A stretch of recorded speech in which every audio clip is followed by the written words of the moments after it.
movie-based video games. Now, there's actually a very large variety of these types of games, ranging on almost every single generation of console, with large megacorps like Disney and Pixar still continuing to make them to this day. So, in collaboration with my good friend at the Gaming Beehive, we decided to check out a few. Now, when I started this, I was actually very surprised to learn that a dumpster fire like Shark Tale had a video game adaptation. Coming out just a month after the initial release of the film, this game seems to rival it just by how bad it is. The game follows the basic plot of the movie. Oscar, who by the way isn't even played by Will Smith in this movie, kills a shark and tries to help his vegetarian brother, which I really don't want to get into because it is just the plot of the movie and that would be a whole nother video in itself. Now, the first mission of this game is basically just a quick time event. You're forced to run away from a shark while Oscar repetitively says the same lines over and over again. But it turns out this was a dream, surprise surprise, and we actually wake up to this stunning 240p video.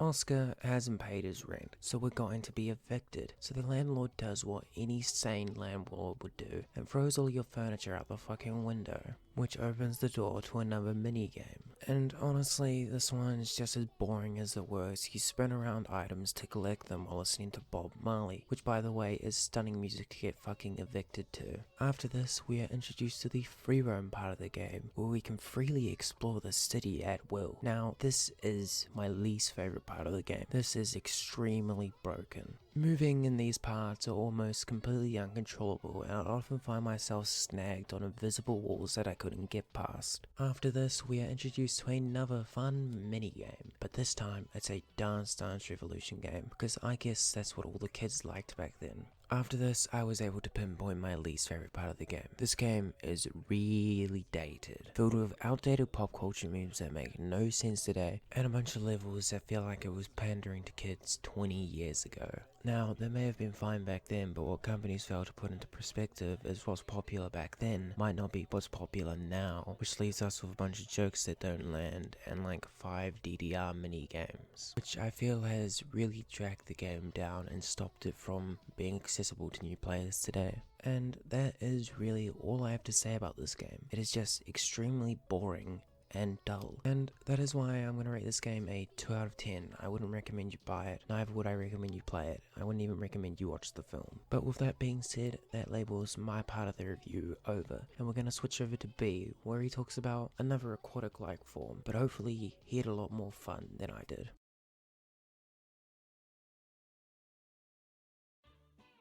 My experience with SpongeBob boils down to the million memes I've seen online. I've watched over the years here and there some episodes, but not the whole show, so I'm far from an expert on the subject. But after I played this game, I need to correct this mistake. If I can find the time, that is. When I bought the game years ago, I was thinking it's a 3D platformer, but when I checked the PC Gaming Wiki page, I was pleasantly surprised it's not a port of the console version.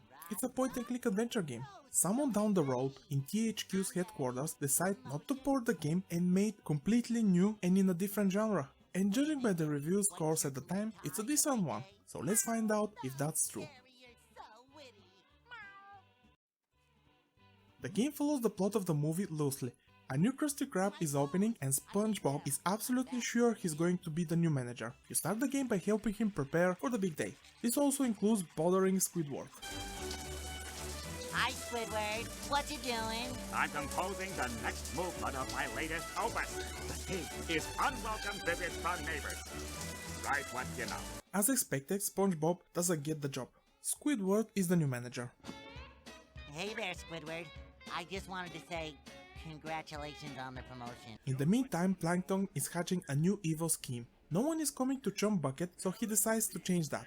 His evil plan is to steal King Neptune's crown and blame Mr. Krabs. He succeeds and Mr. Krabs got frozen. So now it's up to SpongeBob and Patrick to return the crown and save Mr. Krabs. Patrick is there just to be afraid to go where SpongeBob does. SpongeBob? Yes, Patrick? I think I'm gonna stay out here. Why? I'm afraid of caves. But you live under a rock. And? Well, I mean, a cave, a rock. Are you saying my house is like a cave? Well, not really. Slightly cave-ish, maybe. I'm gonna pretend like I didn't hear that. Okay, have it your way. Wait here, I won't be long. The whole story feels like an episode of the show, which is a good thing. What helps even more to feel like that is all voice actors lend their voices, the writing is spot on, jokes and everything, the visuals are the same for the most part. There are 8 chapters, some quite short, and the story is conveyed through a narrator and a book showing static images. The setup is like someone is telling a bedtime story. I like it. I wish I could have shown you to get an idea what I'm talking about, but they didn't play for me. The game's DRM is checking for the disk. Now I circumvent that, but just when I finish the game, I realized how to fix this. I just needed to copy from the disk movies folder and put it in the installation folder. How did I know what happens? After the ending of each chapter, I alt-tapped to see it on YouTube. It was a bit tedious, but whatever. The gameplay is what you expect from a point-and-click adventure game. Click, collect, combine and use. For the most part, you will control SpongeBob, but in the first chapter you will actually help Plankton catch his evil scheme. You're usually locked in a couple of screens. The most places you see in one chapter is the first one. You start in SpongeBob's house, but you can also visit Squidward and Patrick's places. However, the most important question is, how are the puzzles? Well, really easy. As its core, the game is suitable primarily for kids.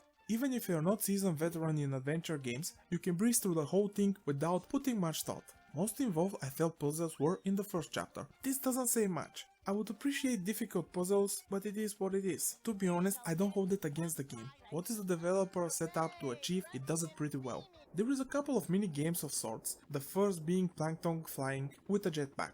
Think Flappy Bird before it was a thing.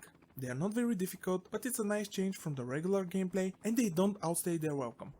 There is a nice variety of places. King Neptune's castle, Jump Bucket, Krusty Krab 1 and 2. The second one is just... This Krusty Krab looks exactly like the other one. Genius. Everything is drawn in the style of the show. Almost everything. Every character is a 3D model and I can't think of a single reason why is that. They feel out of place. This is my biggest gripe with the game. The other small issue I have is you can't skip dialogue. It's very annoying. Even if you return with new information, the NPC always finishes with the same line. One of the things that keeps the game enjoyable is the writing. The jokes, the characters are all reminiscent of the show. You will interact with a lot of NPCs and all with their quirky personality. Good stuff. At the end of the day, the game is aimed at kids or someone with no experience in adventure games. However, I still had fun. It's a nice way to waste your time. It can take you between 2.5 to 3 hours to finish it. It manages to capture the atmosphere and charm of the show in almost every single way. Visuals, writing, music, voice acting, humor. You can probably get more out of the game if you are a fan of the show. Unfortunately, it's not available in any digital store. If you manage to find a copy, it's worth your time.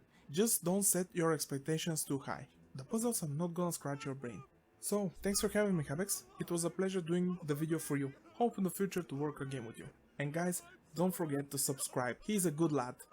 Now, that wraps this video up to an end. Now, there will be a part 2 on B's channel about a week later, which I'd recommend you watch, and I'd just like to give a thank you to him. And I'd recommend that all of you check out his channel, because he's a really cool guy who makes some nice videos. And with all that said, it's time to wrap everything up. Give a like to this video if you enjoyed it, and I am out. Goodbye.